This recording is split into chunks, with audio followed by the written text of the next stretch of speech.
What we're going to be doing this morning is really taking you through our work we've been doing with RIBA Sustainable Futures Group. And we're really looking to change the perceptions and really sort of look at the delivery of sustainability within the construction industry.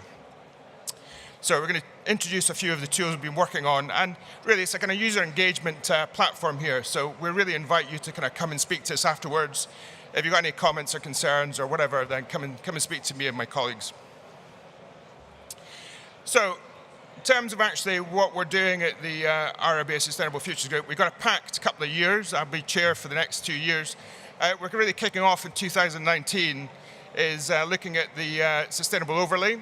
So again, what that is, looking at the plan of work, and we'll be doing a little bit more work in terms of how we actually map out sustainability.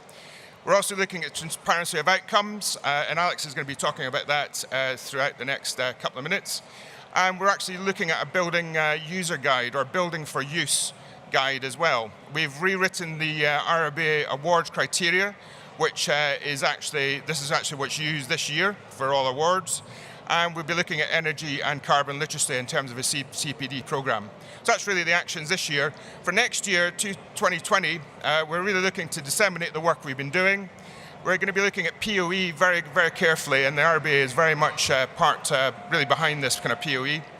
And we're looking at the core curriculum of architects in terms of the RIBA core curriculum.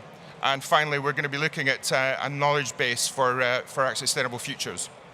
So lots of work to do in the next couple of years. Just a little quote for you from the RIBA. Basically, it really sums up what we're trying to do here.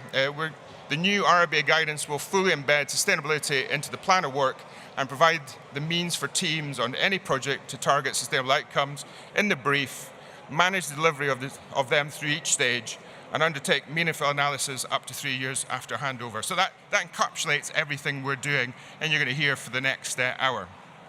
So taking a step back, everything we do is underpinned by triple bottom line, as we see here. Profit, planet, and people. Now the key thing here is we've got 7 billion people and counting.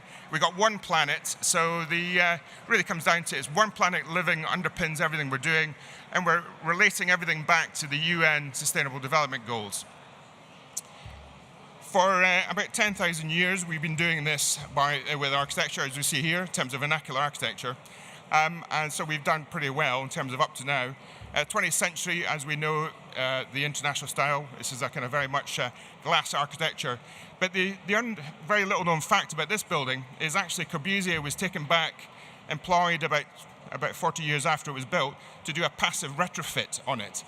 So again, I think we've got to learn as a profession. This is no new things. We're actually really relearning the basics.